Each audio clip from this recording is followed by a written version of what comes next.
vacuum engines, which are optimized to operate in the vacuum of space.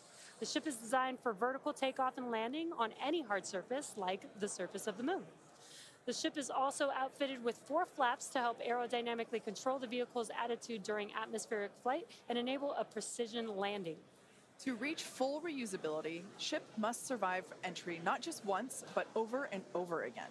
It took the teams at SpaceX about 3 years to develop the heat shield on Starship, and development for improvements is still ongoing.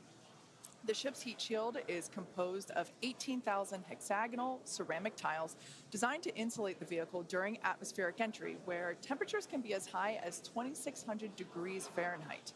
And naturally, the tiles are designed for rapid reuse with no refurbishment between flights. As we mentioned earlier, today's Starship features a completely reworked heat shield with stronger tiles and a secondary protective layer. This promises to increase our chances of Starship making it through a controlled re-entry and hopefully a little more intact this time around. And in between our first and second stages is our hot stage, which we last saw in action on flights 2, 3, and 4. Speaking of, let's take a trip back in time and talk about that last flight.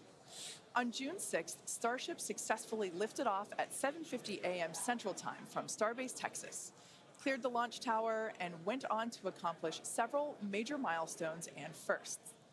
As you can see there, Super Heavy booster lifted off successfully and completed a full duration ascent burn. I love the view of the sound waves there. Following separation, Super Heavy booster successfully completed its flip maneuver, boost back burn as well to send it toward the splashdown zone, and it also jettisoned the hot stage adapter, as you can see there. We don't have to jettison that adapter in future iterations because it'll be a different design.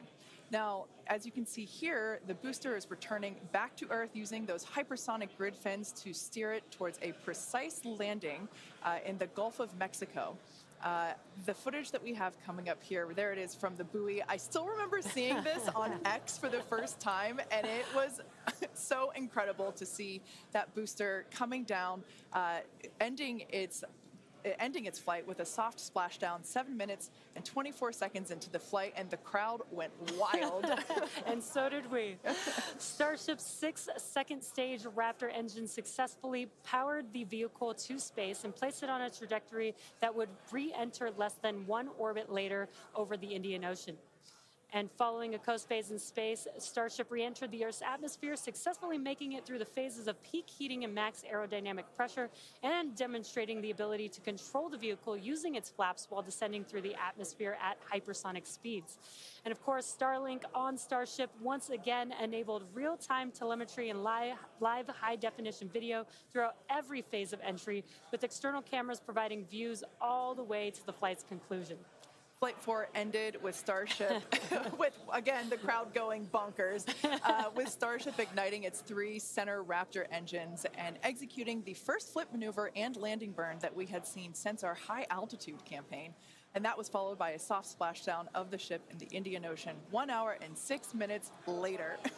And we were all glued to the monitors, watching the little flap that could the whole way down. Seeing the landing burn and splashdown was an incredible moment for the entire SpaceX team, and we'll be looking out for many more of these incredible moments today. All right, so while today's mission profile is similar to Flight 4, we got a couple new test objectives, including catching the booster back at the launch tower. In about 18 minutes from now, Super Heavy will ignite its 33 Raptor engines and lift off from Starbase. A little more than 2.5 minutes into flight, the Super Heavy booster will separate from the ship in a hot stage separation. After that separation, the booster will perform a flip maneuver followed by a boost back burn. And about 2 seconds after that burn ends, we'll jettison the booster's hot stage. As it heads back towards the ground, the booster will either attempt a landing, will have a landing burn, but then will either return to the tower or splashing down in the Gulf of Mexico. Meanwhile, the ship's engines will remain lit for just under 6 minutes during its ascent phase before shutting down for the coast. The ship will coast for about 40 minutes or so, reaching a peak altitude of about 213 kilometers. After that coast phase, the ship will be attempting a controlled re-entry, including a flip maneuver and landing burn, like we saw on Flight 4, just before splashing down in the Indian Ocean. We say attempting because, again, this is just a test and nothing is guaranteed. Except excitement. Well, of course there is that. Now, both the booster and ship have to contend with some extreme conditions on reentry, which is where those heat shield tiles will be put to the test. For this flight test, we do not expect to recover any hardware from the ship. With the exception of Falcon, this is no different than what happens to most rockets flying today that are expended, meaning that they fall into the ocean after completing their mission. Eventually, we will return and reuse Super Heavy boosters and Starships as we do today with Falcon 9 and Falcon Heavy boosters.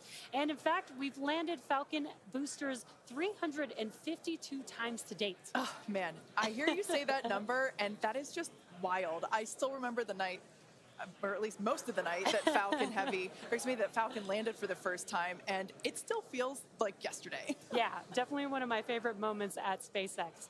And returning Super Heavy promises to be an even more impressive sight and a huge moment on the road to rapid reusability. Yeah, speaking of rapid reusability, future Starship designs will give Super Heavy boosters a lighter weight and integrated hot stage intended for full reusability, which will mitigate the need to jettison the hot stage like we'll do today.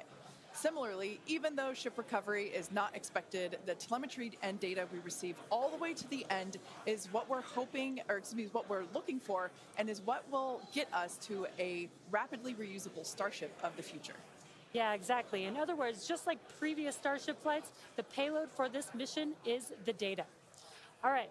Now that we have a handle on today's flight test, let's check in with Dan, who is right in the middle of the action. He's just a few kilometers from Starship on the pad. How's it going, Dan? It's going great, Jesse. Welcome back to Starbase, everybody. It's been far too long. Little change of scenery this time. Right behind me is the Launch Control Center, where our flight controllers are counting down to our liftoff at 7:25 a.m. Central. We are a little bit later in our window.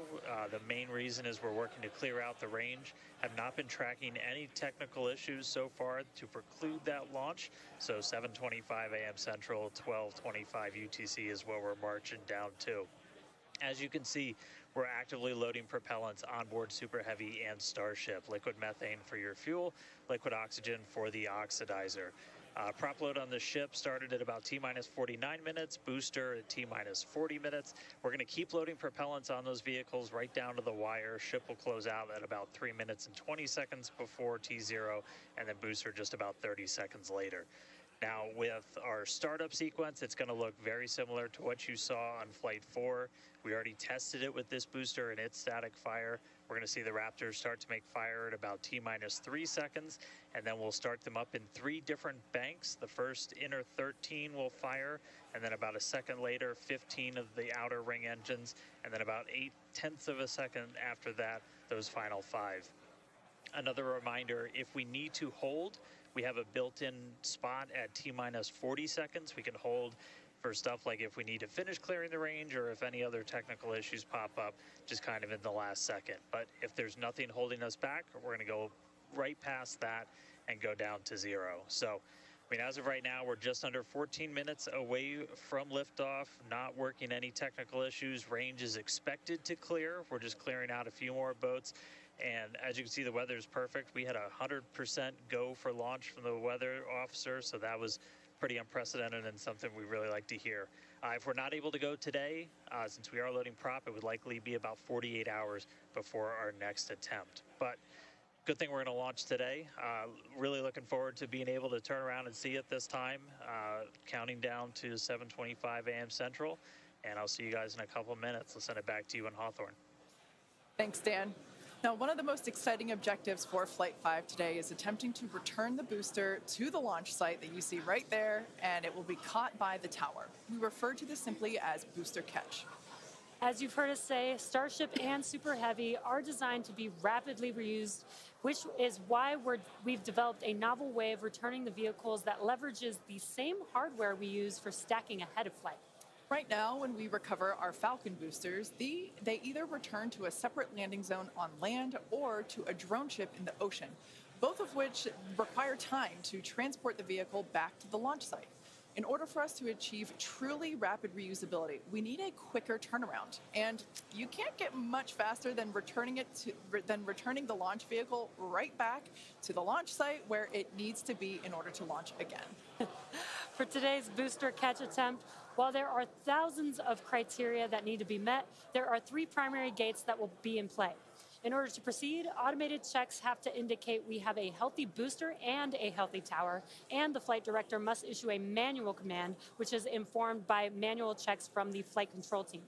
If this command is not sent prior to the completion of the boost back burn, or if automated health checks show unacceptable conditions with Super Heavy or the tower, the booster will default to a trajectory that takes it to a landing burn and soft splashdown in the Gulf of Mexico. Now, thinking to the future when we're operational, after a booster returns to the launch tower, it will be inspected and reloaded with propellants and then ready to launch another ship to orbit. For today's test, however, we're only going to attempt the catch, like Jesse said, if everything on the booster and tower checks out after launch. And of course, we will let you know as soon as we know if it's a go. We're going to be listening very keenly for that call out. Now, as always, we accept no compromises when it comes to the safety of the public and our team. So to that end, the area all around the pad and the flight path are cleared well in advance. Exactly. A lot of things have to go right in order to line up the booster catch. So don't be surprised if we don't attempt the catch today.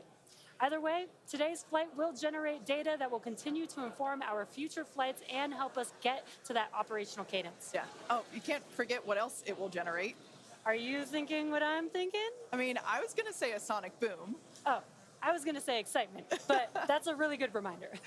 Now, if we do make it to a catch attempt today, Super Heavy may generate a sonic boom upon its return.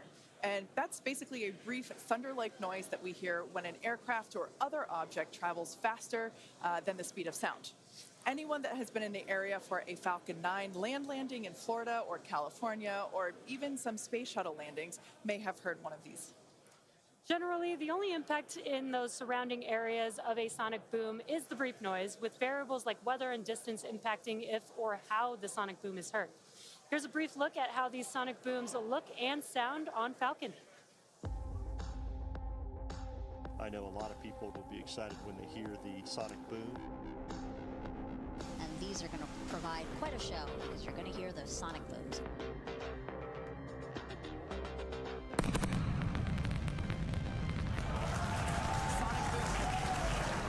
Booster landing leg deployed.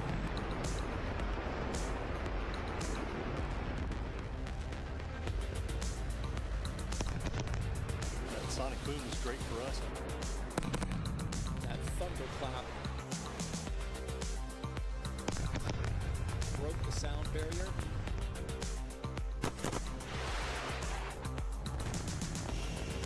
Side booster separation confirmed.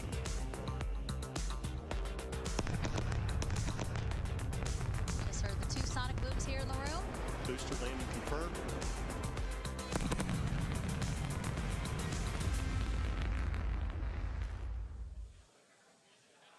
As our test flights continue, we plan to demonstrate ship-to-ship propellant transfer, which will be important in preparation for Starship taking astronauts to the moon as part of NASA's Artemis program. SpaceX will perform 1 uncrewed demonstration flight before NASA's Artemis 3 mission, which will be the first human surface expedition since 1972. Also, in preparation for missions to the moon and Mars, we're gaining tons of knowledge from our human spaceflight missions, including free flyer flights like our recent commercial astronaut mission, Polaris Dawn. Polaris Dawn was the first of up to 3 missions in the Polaris program, which is demonstrating new technologies, conducting extensive research, and will culminate in a flight of Starship with humans on board. After nearly 5 days in orbit, Dragon and the 4-person Polaris Dawn crew safely splashed down on September 15th off the coast of Florida, completing the first human spaceflight mission of the Polaris program. The Polaris Dawn crew performed some incredible firsts during their mission.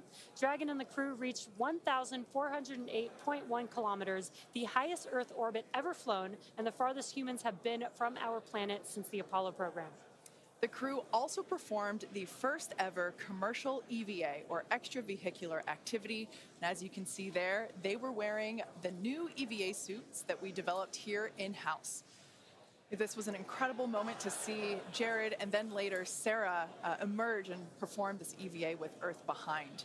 Now, in addition to this incredible spacewalk, they also conducted about 36 research studies and experiments from 31 partner institutions, including NASA. And in addition to all of that, they also tested Starlink laser-based communications in space. The data gathered from Polaris Dawn missions is invaluable, much like the data that we're going to see after today's flight test of Starship. So we're coming down to T-minus about 7 minutes. Let's check in with Dan. Hey, thanks, Kate. So yeah, we're right at about 7 minutes away from launch. The main thing we are still working is that range clear. Again, we have to make sure boats, airspace, everything is cleared out of the way for our ascent corridor, basically the Gulf of Mexico, where we're launching through before we can actually launch. And so we're working on clearing out just a few more boats. We do have a window, remember. So if we end up holding at like a T-minus 40 seconds, we can hold for several minutes, allow those boats to get out of the way, and then we can launch.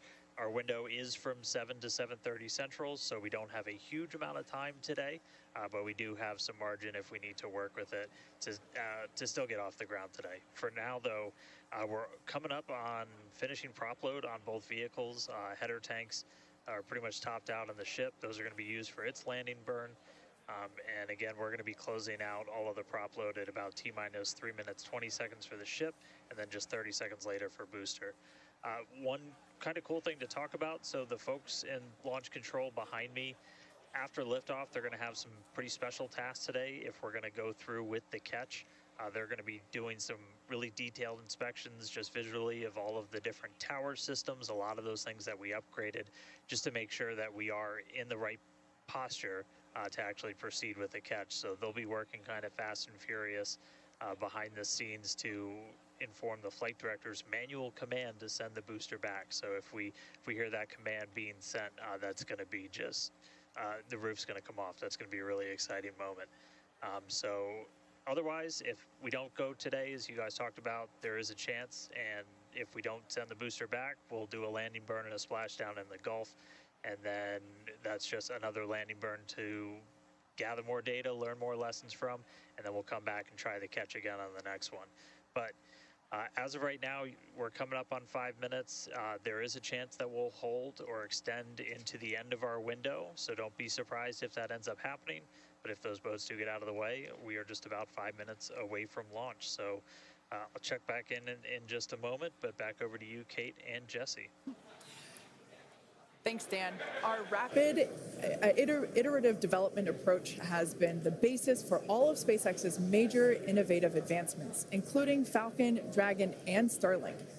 Today, we're testing hardware and systems, and we need to know how they perform under the most extreme conditions.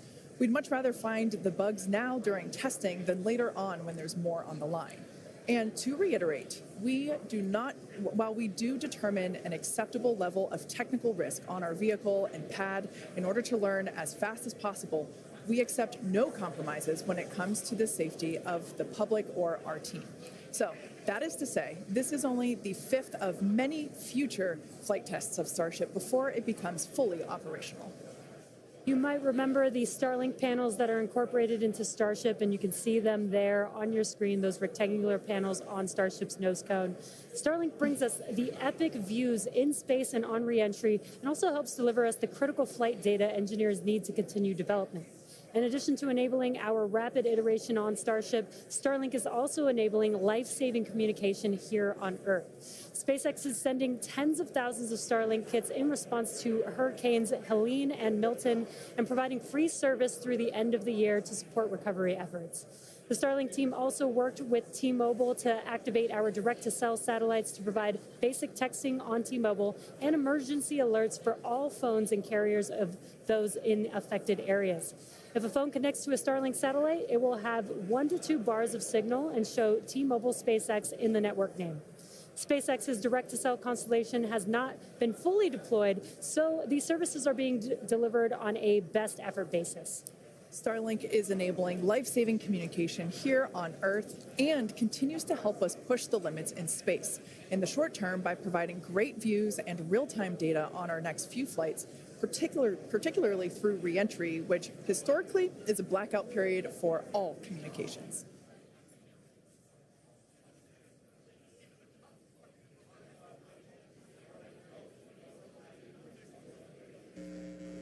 All right, so we're coming up on 2 minutes 30 seconds away from launch. We were hearing like there was a pretty good chance we were going to hold at T minus 40 seconds, but surprise, now it sounds like we might not be. So we are just a little over 2 minutes away, so a couple more things going to be happening. We did just close out our propellant load on the ship and the booster, so 10 million pounds of propellant on that vehicle on the pad here at Starbase, getting ready to go. We're going to start clearing out all of the lines that are basically pushing all of that propellant to the vehicles. Those get cleaned out or cleared out on the ground before we lift off. We're doing some final checks on the vehicle, the thrust vector control that we're going to use to steer it, as well as the guidance system doing its final alignment, just a lot of our final checkouts. But we are starting to hear that it looks like the range is going to be clear at our liftoff time of 7:25 a.m. Central, 12:25 UTC. So that puts us 1 minute, 20 seconds away from launch. Still not tracking any technical issues. That range clear is the only thing that's been potentially poking at our launch. So I'm going to start to quiet down. We'll hear our flight director for today, Tristan Pierce, give some of the final call-outs. As of right now, we are 1 minute away from liftoff.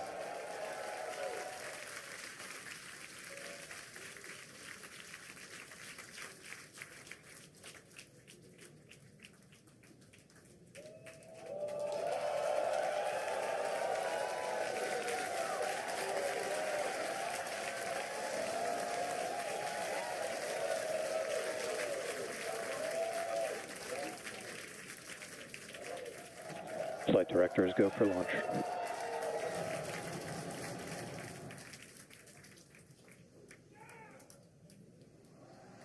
Best words you could possibly hear, 20 seconds away from liftoff.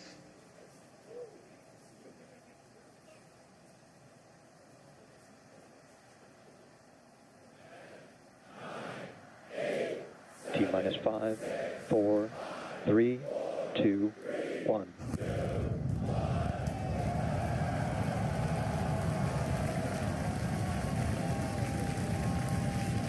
We have liftoff. Vehicles pitching downrange.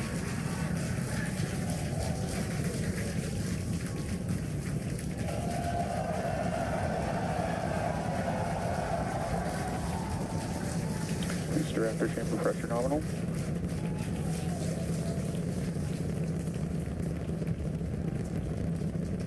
Seconds into the flight, the rumble's just starting to reach us here at launch control.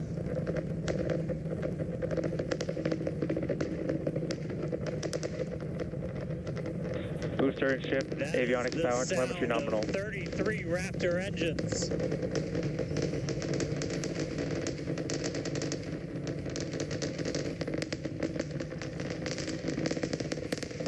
Max Q. Now pass through the maximum aerodynamic pressure, the most stress the vehicle's going to see on the way uphill.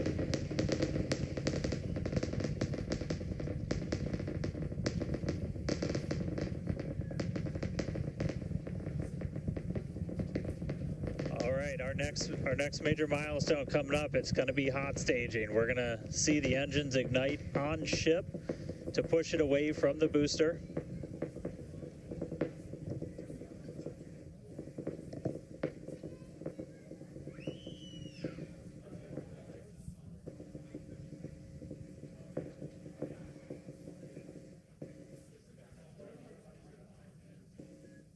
All right, so hot staging is going to be the next thing coming up. First, we're going to see the booster's engines start to shut down, all but 3.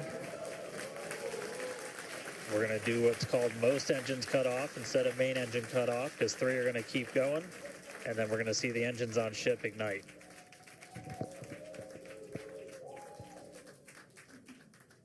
Right now, the tower team is doing their go, no go.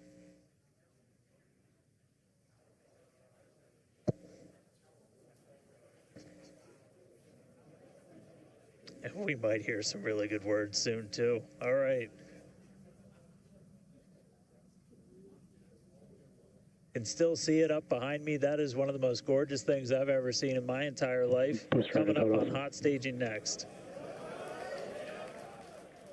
Ship engine There's startup. most engines cut off. Stage separation. Booster Stage separation, hot stage separation confirmed. Ship under its own power. I'm seeing 6 out of 6 Raptors lit. Hopefully I got a booster on the way back to me. I'm going to send it to you guys in Hawthorne.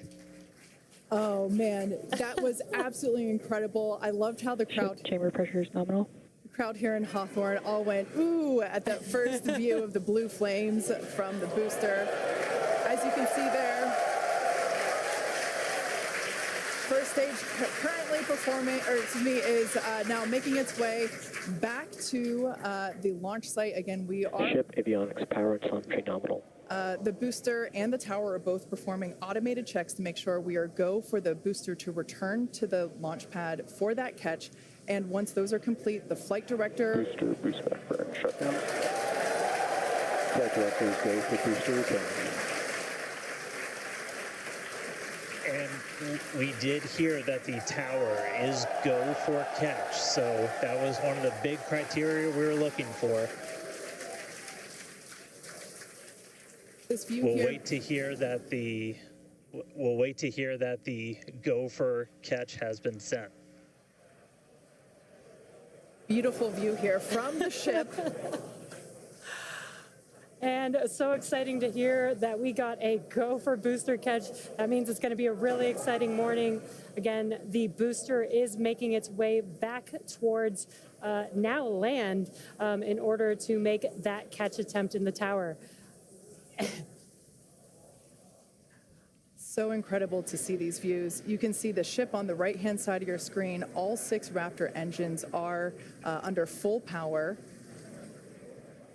Once again, the booster is making its way back to the launch site. We are going to try and catch it using the chopsticks on the launch tower, the exact same tower that it just launched from just, wow, 5 minutes ago.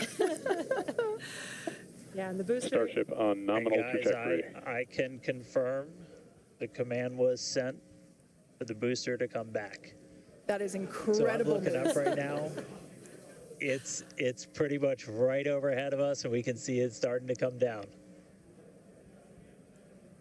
I can't wait for us to hear the sonic boom through Dan's mic. Right. That is going to be incredible. It was so cool to hear the liftoff. And so once again, a successful on-time liftoff of Starship Flight 5. The ship has separated from the booster. The booster is there on your screen. It is making its way back to the launch site. We are going to attempt the catch using the chopsticks. We did hear the confirmation that the command was sent to the tower. We are go for catch. And in order to... And guys, we should just be about 30 seconds away from our landing burn. It's going to happen in 3 phases. We're going to land 13 engines, burn off all of that velocity. Oh, we can see it coming down through the plume. Booster coming in hot for booster catch. We're going to ignite 13 of those Raptor engines, and this view is incredible right now. You can see how fast this vehicle is moving on the left-hand screen. Landing burn, 13 ignited. We're now down to 3 Raptor engines. We can see those chopsticks now in the air.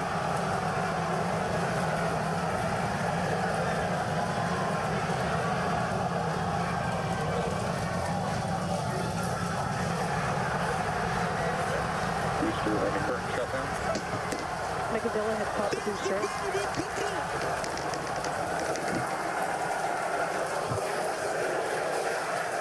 This is absolutely insane.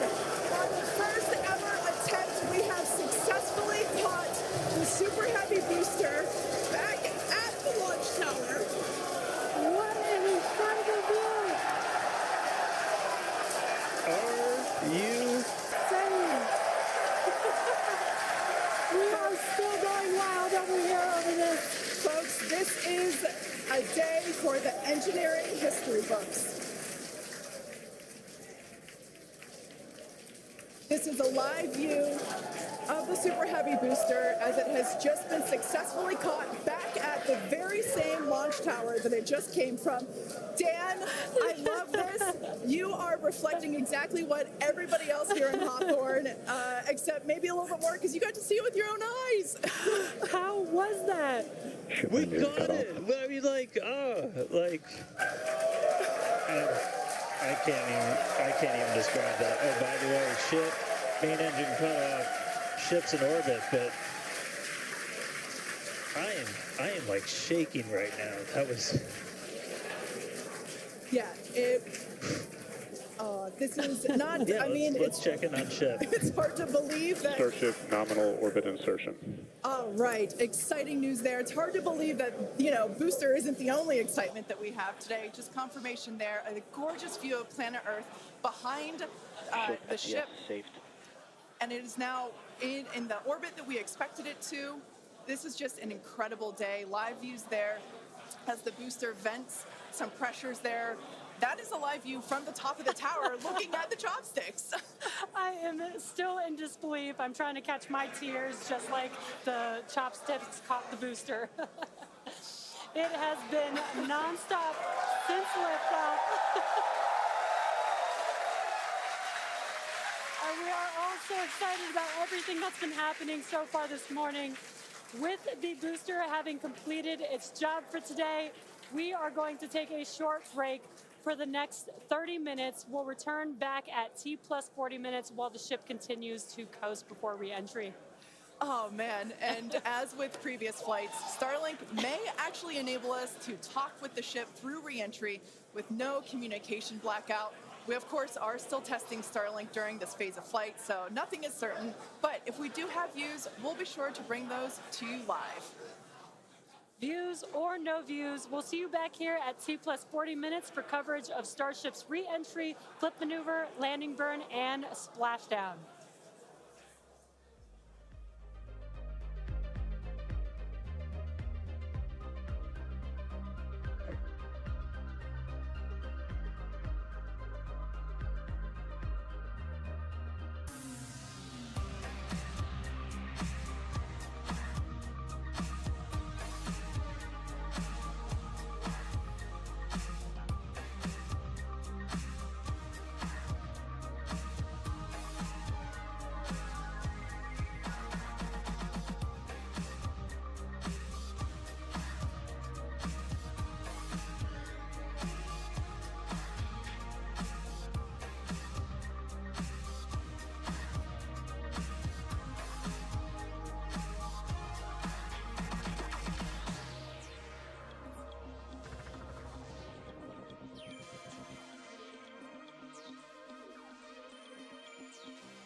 Welcome back to Starship's 5th flight test. It has been an exciting day so far. Even the crowd here is still so excited. We lifted off from Starbase at 7:25 a.m. Central Time. The Super Heavy booster and ship had a successful separation, as well as a good boost back burn and good separation of the hot stage adapter. The Super Heavy booster then completed the landing burn with 13 Raptor engines igniting and slowing down the vehicle perfectly for Mechazilla to catch the Super Heavy booster for the first ever land recovery of the vehicle.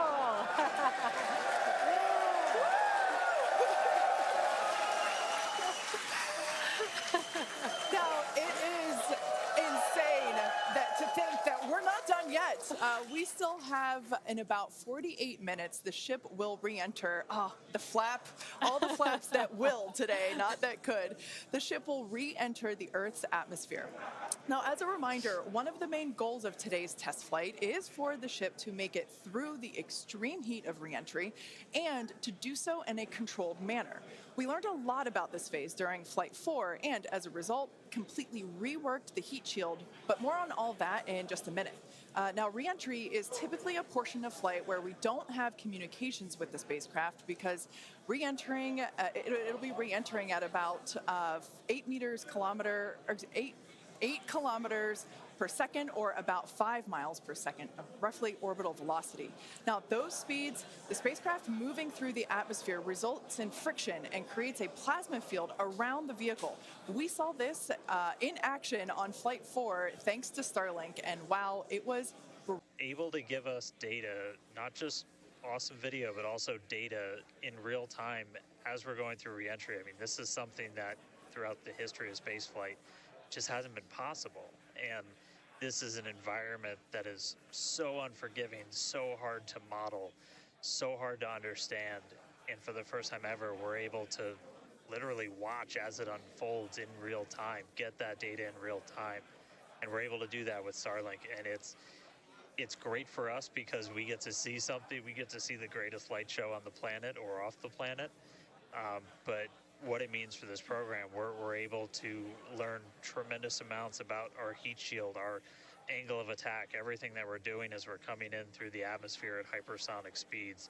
And it's, you can't just thank it enough. And also, special shout out, you're gonna see some additional flap camera views. We've got a really amazing team of avionics, cameras, electronics, software people who made all that possible. And so hopefully they're going to give us an even better show on the way in today as we're coming in at about 5 times the speed of sound. Yeah, those flaps, Dan, that you see there, that's what's helping. Starship is in a good attitude for entry, approaching the entry interface. And some good call-outs there, preparing for re-entry for Starship. And again, that's what Dan was mentioning, those flaps on the vehicle. And if you've been watching us for the last few minutes, you could see that the flaps were rotating around and helping orient the vehicle as it prepares for the beginning of re-entry today. Yeah, exactly. Re-entry will be enabled by that heat shield that you see on the bottom half. That heat shield is made up of 18,000 hexagonal ceramic tiles, and they are designed to insulate the vehicle during atmospheric entry. At that point in time, temperatures can be as high as 26,000 degrees Fahrenheit, or about 1,400 degrees Celsius.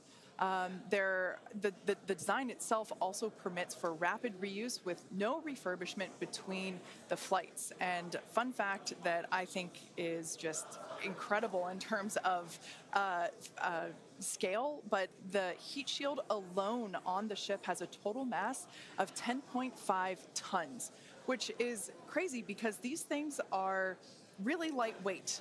They're made out of ceramic. We have a couple of them here. The one that I'm holding is used on flat surfaces as, let's see if we go that way, because as it's flat, the one that Jesse has is kind of more what you see there on the side. Yeah, exactly. And having these different shapes, the flat version and the curved version, allow us to cover a lot more of the surface area of the vehicle. Again, we need to protect every portion of it, so even those curved surfaces, and especially the hinge area, if you watched Flight 4, is really what we want to make sure that we protect. And yeah, Kate, these are very, Super very lightweight. But when you put 18,000 of them together, they add up to 10.5 tons, which is incredible. Now, we did mention earlier that the heat shield has been completely reworked. Starship has entered the atmosphere, remains on a nominal entry trajectory. We can start to see that plasma now starting to build up on the side. It's not quite full plasma yet, but we are starting to see that color indicate that the heat is building up on the heat shield. Yeah, this is such a cool sight to see because you really never really have gotten to see this live before Flight 4. Yeah, and as Kate mentioned, it's getting a little more red, as you can see there on your screen. That means that heat is building up, but that's exactly what these heat shield tiles are there for, is to protect against this plasma and this really, really extreme heat that the vehicle is going to see for about the next 10 more minutes or so. Yeah, so the ship will attempt to light the 3 center Raptor engines, and those are the engines that can gimbal or maneuver or point, and they do that to help flip the ship until the engines point down so that it can land using the Raptor's thrust in the ocean. So that will happen after we get through this re-entry period.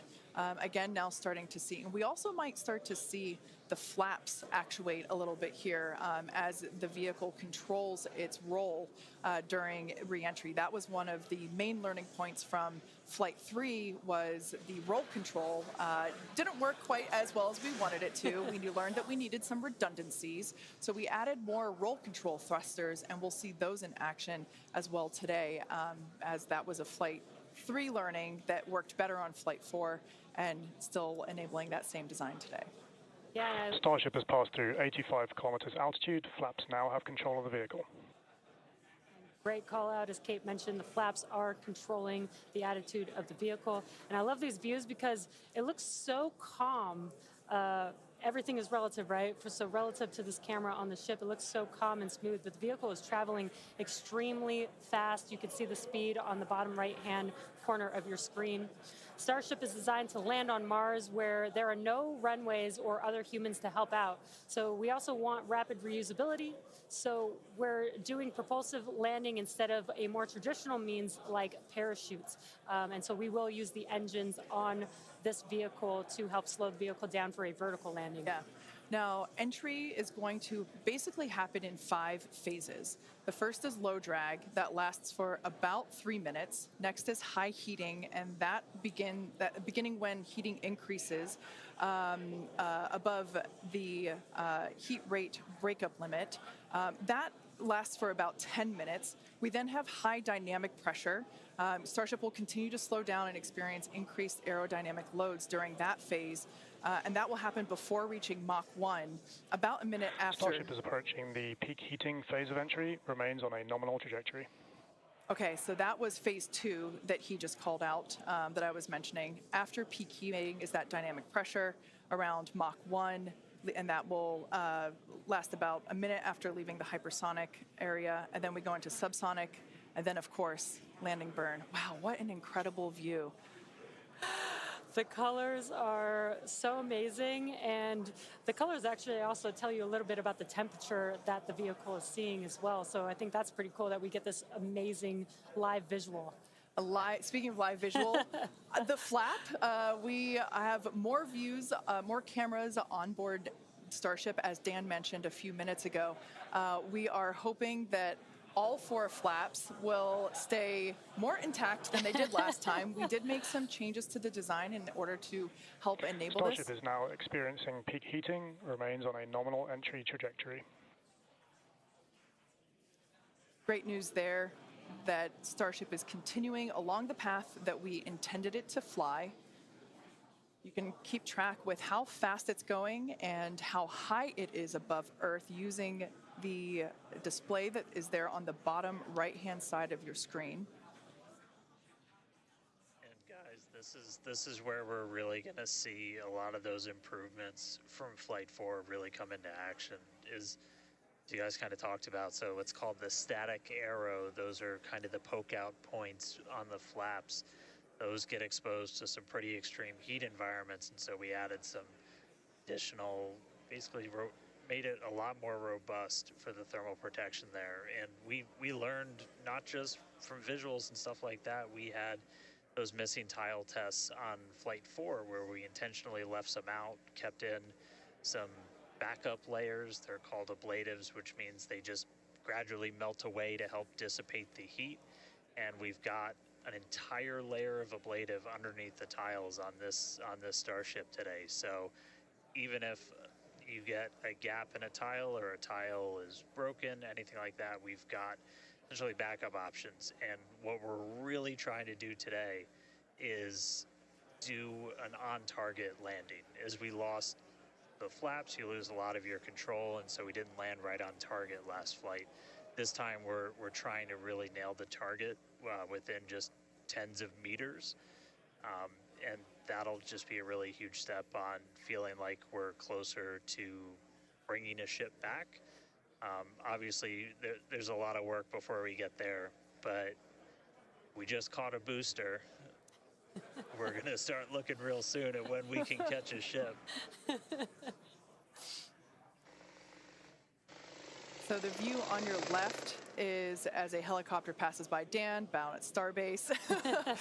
The view on your left is a camera that's positioned near the nose of the ship, looking basically down toward the flap. The view on the right is looking perpendicular to the flap. So we're looking basically bird's eye view onto the flap on the left-hand side, and then a worm's eye view from the side with that view on the right. Yeah, sorry about that, guys. Maverick just buzzed the tower. He might be coming back, so. Now, these views brought to us by Starlink. It's incredible that we have this high definition capability. In fact, that view on the left. Starship is now halfway through the peak heating phase of entry, remains on a good trajectory. So great news there, hearing that we're about halfway through the peak heating phase. Like I said earlier, this lasts roughly 10-ish minutes. And we did hear earlier that the flaps have control of the vehicle, so also good news there. You know, it is incredible that we've basically had views the entire time. Right, yeah, thanks to Starlink. My memory did black out a little bit after booster catch, so I think we had views. But, you know, all through the coast phase, we had some beautiful views of planet Earth behind the ship as it was in its orbit. Yeah, and I also do want to point out on your right-hand screen, we've got a more encompassed view of the flap. As we watched in Flight 4, the hinge area was the area where we got a little bit of that burn through. This view, this new camera view on the ship will help us be able to visually see more of what's happening in that area. And again, we have improved our heating tiles, and so hopefully we've protected the hinge a lot better this time. Landing chill has started. But again, these views are additional to the data that we get on these flight tests that help enable us kind of put the data that we get in the computer to the visuals that we see and try and align those and use that for improvements in the future. Now, we heard a call out there saying that engine chill has begun. This is an indication that we are starting to flow a little bit of the super cold liquid oxygen through the hardware, through the Raptor engine, specifically the turbo pumps, to help ensure that the hardware is at the right temperature before we give a full push, a full flow of propellant at engine startup. So all of that to say, we are getting closer to the landing burn. We definitely are. And again, if you look at the bottom right hand of your screen, you can see the altitude that the ship is, and it has been slowly making its way closer and closer to Earth. We're currently at about 63 kilometers from planet Earth, and you'll see that number trend lower and lower as we get closer and continue through this reentry. Yeah, this is going to go on for a little, actually a while longer. We have about 10 minutes or so, roughly, before we execute the landing, the ignition for the landing burn, starting with the landing flip. So we're making a controlled re-entry. This is one of the primary objectives for Starship today, is to demonstrate another controlled re-entry, even more controlled than what we saw on Flight 4. And so far, that is looking good.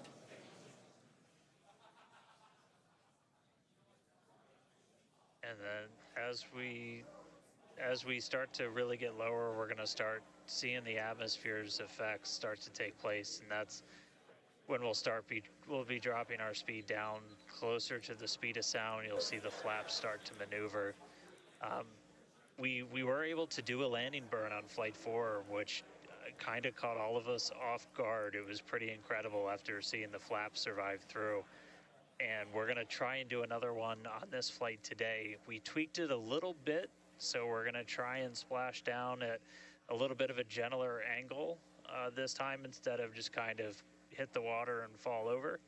And the goal with that is try and keep the ship intact, and then if we're able to then get some additional video of it, again, that's just more data. And everything we can see, everything we can get extra, like a couple extra seconds or minutes of data coming from the ship after Starship has splashdown. passed through the peak heating phase of flight, approaching maximum entry dynamic pressure. All right, we're through peak heating. Coming up is basically max Q part 2, where we're gonna hit kind of that part of the curve where we're still moving really fast and the atmosphere is just dense enough that we're feeling the most pressure, but hopefully we're going to start feeling a little bit less heat now.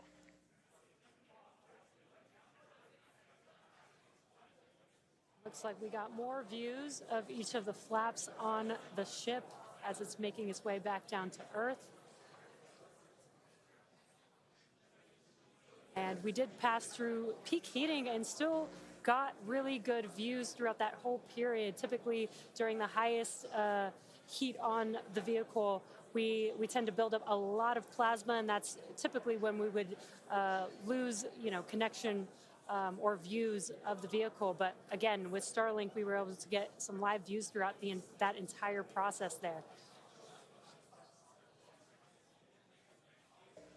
And we're coming up, we'll start hearing a couple more milestones in about 4 minutes or so, when we start getting down to like the transonic, the subsonic, when we're starting to move closer to and beneath the speed of sound. And I mean, we're getting live views, we're getting live data. We've got a couple additional tests on this one today where we left off some missing tiles again to test some additional backup layers. We also have, I don't know if we can still quite see them in this view, but you may have noticed we had some kind of silvery looking tiles on Starship as well. And those were pretty much standard tiles, but they were wrapped in aluminum. And it was a pretty simplistic, straightforward one where aluminum starts to melt at roughly the same temperature where steel starts to lose its strength, not necessarily melt. And so if we see stuff melting, we know what our steel is going to be exposed to. But yeah, 59 minutes since launch, should be coming up on transonic and everything just about 3 minutes. Now the views here, we have coverage of all 4 flaps. We can see, so for those that perhaps didn't catch a glimpse of the vehicle before liftoff, there are 2 flaps at the forward end and 2 flaps at the aft end. The larger camera view that is there on the right-hand side of your screen, that is a view of one of the aft end or the bottom end flaps. We can start to see some heat buildup and peeking through on one of the flaps there in the top left-hand corner of your screen.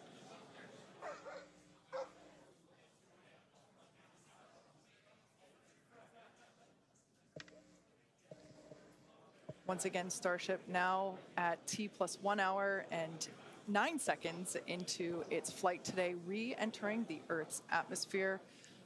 currently about 45 kilometers above the surface of the Earth, now 44. We are targeting a soft splashdown in the Indian Ocean, about, northwest-ish of Australia. And we are attempting to, as we did on Flight 4, perform a flip maneuver as well as Starship is at maximum entry dynamic pressure, remains on a good trajectory. All right, so that is great news there. Like Dan said earlier, this is basically Max Q Part 2. So this is the greatest amount of aerodynamic loads that the vehicle will experience during its flight. It's coming back through the Earth's atmosphere. It was above the Earth's atmosphere in space where there was no friction. We can obviously see heat as evidence of that friction buildup. The atmosphere is actually helping to slow the vehicle down. If you're watching the telemetry in the bottom right-hand corner of your screen, you can see that speed decelerating rapidly.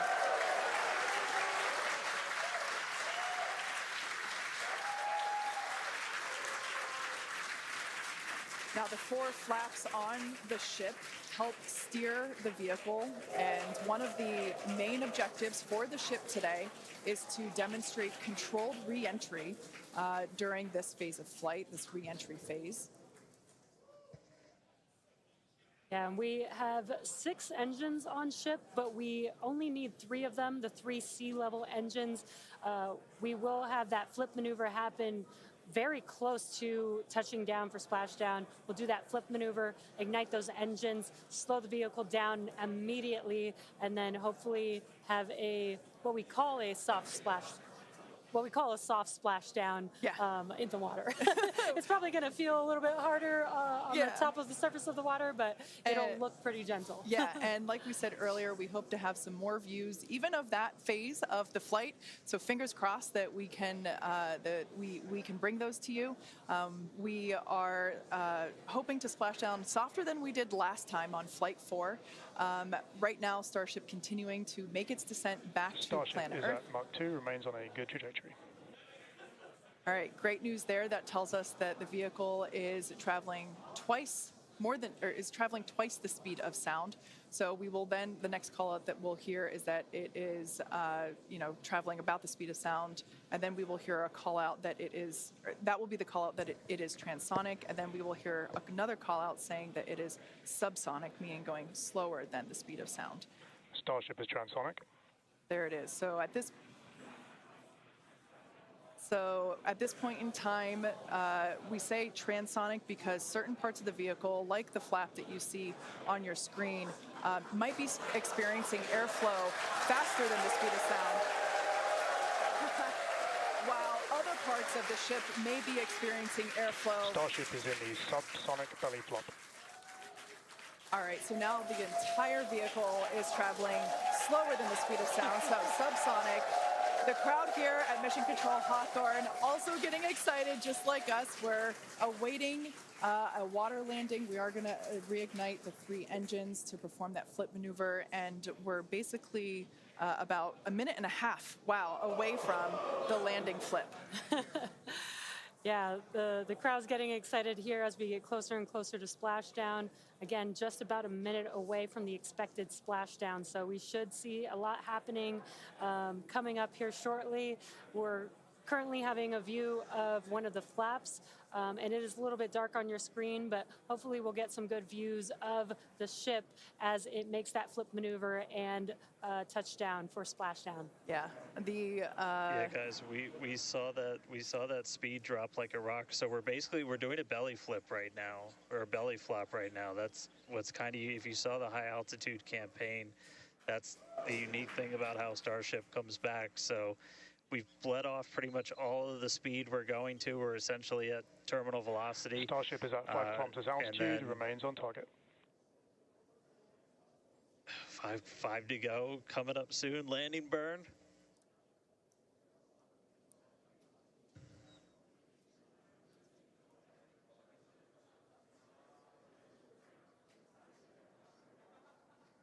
Two kilometers away. Starship is on target, approaching landing burn startup.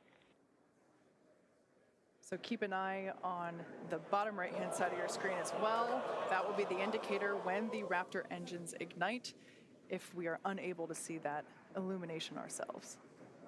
Landing burn startup.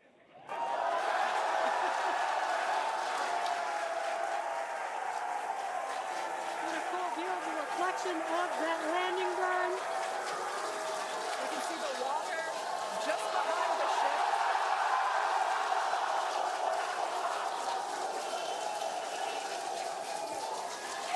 Starship has landed.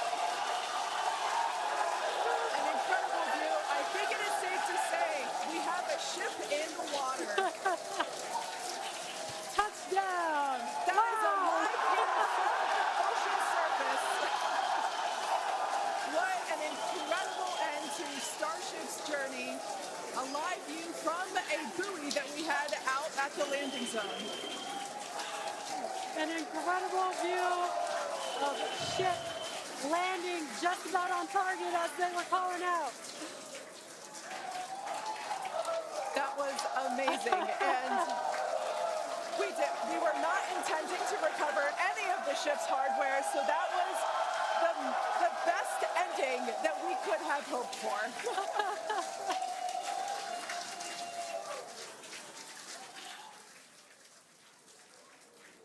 Man, I don't think we're going to be able to get a ton of extra video of the heat shield, but we hit the target. We hit the target.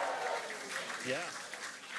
I mean, you know we hit the target because we had these buoys placed in a pretty specific spot, so wow. What a day. I feel like that's what I get to say. What a day. I mean, everything started off today with that launch. We were able to lift off towards the end of our window, 7:25 a.m. Central Time. 33 out of 33 Raptors in the way uphill. Successful hot stage. Booster came back. We watched it come down right behind us. Watched it get caught. And that broke my brain for a while. I'm really happy we had coast for a bit, but that's first ever booster catch, major step on the way to rapid reusability. And ship just gave us one heck of a show, making it through a controlled re-entry this time, flaps intact, made it down to the water.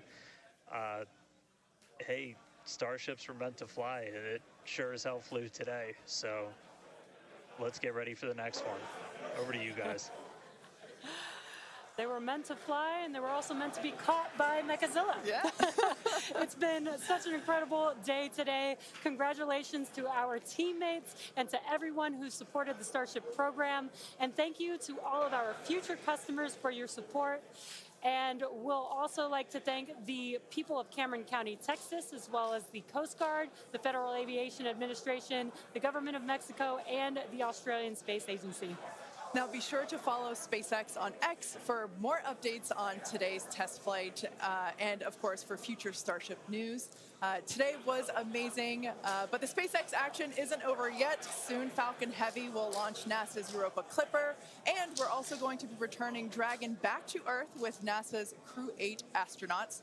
So congratulations again to the SpaceX team. What an amazing launch and an even cooler catch. Thank you for watching, but we're going to leave you with an awesome recap of what has been the most epic day.